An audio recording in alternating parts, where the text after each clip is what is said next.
This is the perfect RIA, in case you didn't know. Bringing you all the strategies to help your business grow. Are you happy? Are you satisfied? Are you hanging on the edge of your seat? Sit back and listen in while you feel the beat, yeah! Another myth bites the dust. Hello, TPR Nation. This is Amber Kuhn from the Perfect RIA. Thank you for joining me on today's Follow-Up Friday, where I'll be covering the highlights and action items from this week's episodes. Matt and Micah kicked off Monday's episode, sharing how exciting it is to see how this year is about to develop. They shared that they've been getting a lot of questions from people on our mission and our goals for the Perfect RIA. Micah said that he's enjoying the openness that is happening within the financial advisor community and being able to share what's working and what's not. Matt said that there's a long way to go, but he mentioned a story from the first mastermind that he and Micah were at, where Micah was really open about something related to his personal finances and how that moment really opened the door to financial undressing and being open with your practice. Matt and Micah have helped so many advisors make massive improvements because they're having very honest and transparent conversations. Matt stressed that you need to have these very authentic discussions about what's happening in your practice. Matt and Micah created the Perfect RIA because they realized that their practices were similar and there were similarities with other rockstar advisors. They realized that there has to be a way to get the message out there that there is a consistent formula of success. Micah shared this idea from Jocko that every aspect of leadership has already been created and it's already been implemented, and every great leader has discovered this. He said this is the same in running a successful practice. Matt shared that one of the missions in the Perfect RIA is to take this from cliches to implementing and looking at what is the difference of working on your business versus working in your business. He and Micah do the podcast episodes for the Perfect RIA each week because it forces them to really look at what's working in their own business. Micah added that it's good to have a sounding board, a group that you can go to and have these conversations about your practice. And he believes that a lot in his and Matt's practices evolved after they started sharing things with each other. Another mission that Micah shared is that at the Perfect RIA, we want to transform the industry. And that also means that we're transforming the lives of individual people. Matt discussed this even further in that whatever measurement you're focused on, you need that number to double. So whether that's your gross, your net, your value, or your quality time, you have to dramatically change what you're doing. Micah shared that in making those changes, some things to watch out for are your own head trash. He said that the average advisor spends more time on education and trying to make something perfect. That there's this fear of making mistakes, and Micah stressed that we all make mistakes. It's what you do when you make those mistakes that matters, and that successful advisors take action. Matt added that another goal with the Perfect RIA is to give very specific, actionable advice on what you can do. So with that, Micah recommended getting out a calendar and writing out for over the next 12 months, what are things that you want to do or improve upon this year? Again, you have to start with action. Matt also talked about why you need people in your world who will tell you that you are drinking your own Kool-Aid versus just having people who are patting each other on the back. You have to have someone who will tell you that what you're doing isn't working. Part of the Perfect RIA is telling people to stop kidding themselves. Micah was clear that this is uncomfortable, even when he's put in this situation. But it's so important because you need to approach things with reality, not theory. Matt talked about creating a community of advisors who will celebrate you and also who are transparent about what works as well as calling you out when needed. Micah gave an example of this in his own firm where they discussed where the team can get stuck.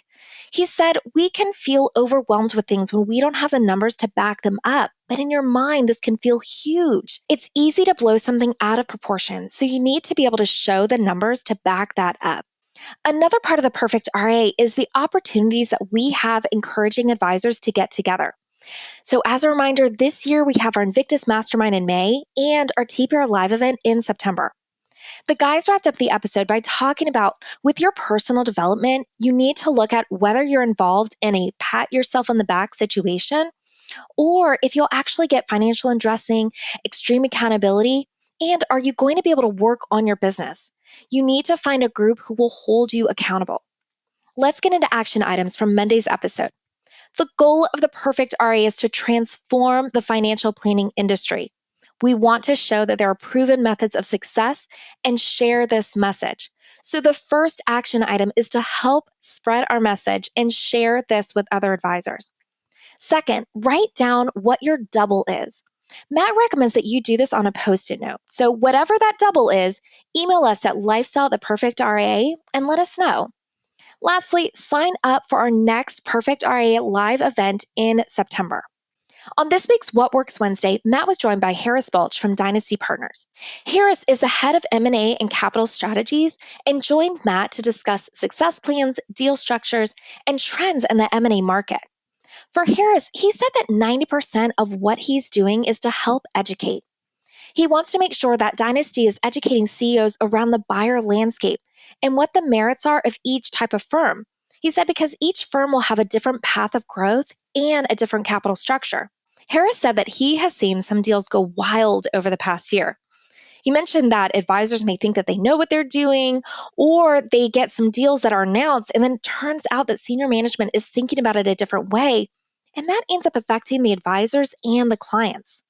Matt and Harris talked a lot about multi-generational practices and what that looks like realistically for those second generational advisors. Harris said that there are more advisors who are looking to retire out of the industry than there are advisors looking to come in. But he said one of the issues that he sees with those second generation advisors is that they may not be able to buy into a practice, especially with current valuations and interest rates. So he said it's getting harder to get those deals done.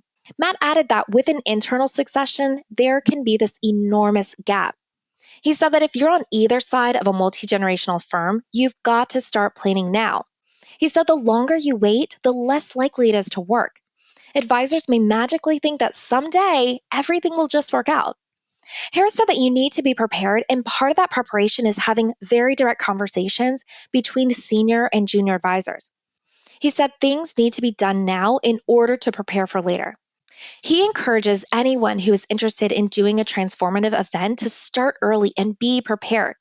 Because if you're not prepared, then you won't have control over what the outcome will look like.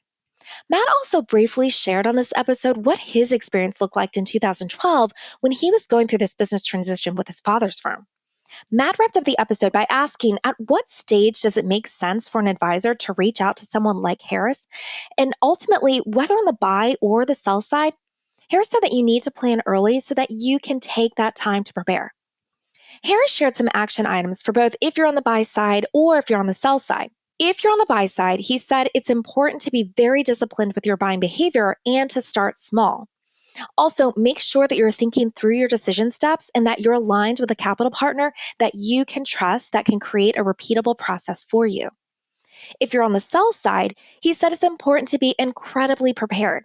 You want to make sure that you're engaging with a firm that can provide sound investment banking advice and then have a really strong equity story and make sure that you're aligning your business for success with your new owner. On this week's Worlds to Conquer, Jamie wanted to have a super uncomfortable discussion about goals and where you're headed in life. Jamie works with a lot of small business owners and deals with a lot of ambitious and driven CEOs. She mentioned one person whom she recently met with who said that everything that they do is for their family. And Jamie pushed back by asking, is that really true? Jamie said that it's important to have real, earnest conversations with your spouse because with most financial advisors, CEOs, and small business owners, there can be an income disparity between spouses, and this can end up causing problems. She said your spouse can feel that you're moving further away from them, especially after you've come up with your big goals for the year. She said that the more successful you become in any profession, the more you have to focus on being centered in your life with the people that you say you're doing all of this for. You have to consider your actions. With the example that Jamie mentioned early on in our episode, she told this person that their actions were reinforcing that they were not doing everything for their family because based on that, they were telling their family that their goals in their business were priority number one. So Jamie wants to challenge that every time you take on something new or a big goal and you tell yourself that you're doing this for your family, to really look at whether that's true. Jamie shared that in her family, they share their goal setting with each other, and that includes their personal, professional, and monetary goals. One of the things that Jamie and her spouse look at is, can they do things differently that connect them and bring them back together? And can they be intentional about that planning? She said that if everything you do is for the betterment of your family, then you have to put your family first in everything that you're planning. Your family needs to know how they're impacted by the goals that you set, and they need to feel a part of those achievements and celebrations. Jamie also talked about how, as a financial advisor, you can't give so much of your energy to your clients and then have 0% left over for your family. So, as you're setting up your life so that you're being at your highest and best use and most effective, you need to look at what areas can you outsource. She mentioned you're already outsourcing a lot of your life. Look at your clothes or the food that you purchase from the store. Look at the areas that aren't your highest and best use, but don't outsource so much of your life that it becomes a value issue. Lastly, Jamie said that you can't say that your family comes first and then choose to put them last. Let's get into action items from Thursday's episode. Ask yourself, is everything that you're doing for the benefit of your family? And are you putting them first? And are your actions showing this? If you haven't done goal planning and goal setting with all of your family, you need to do this. Listen to those goals and then develop a plan.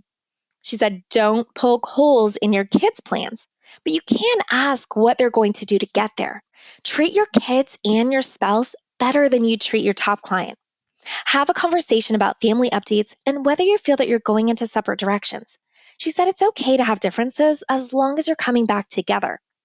Have up Periscope meetings and check in with your family and your spouse. Lastly, have that difficult conversation today. That wraps up this week's recap. Thank you so much for joining me on today's Follow Up Friday. Be sure to give us 5 stars wherever you're enjoying this podcast and share this or any of our episodes with another advisor who you think might benefit from listening. And until next time, happy planning. Hold on before we go. Something that you need to know. This isn't tax, legal, or investment advice. That isn't our intent. Information designed to change lives. Financial planning can make you thrive. Start today, don't think twice. Be a better husband, father, mother, and wife. The perfect RIA, the perfect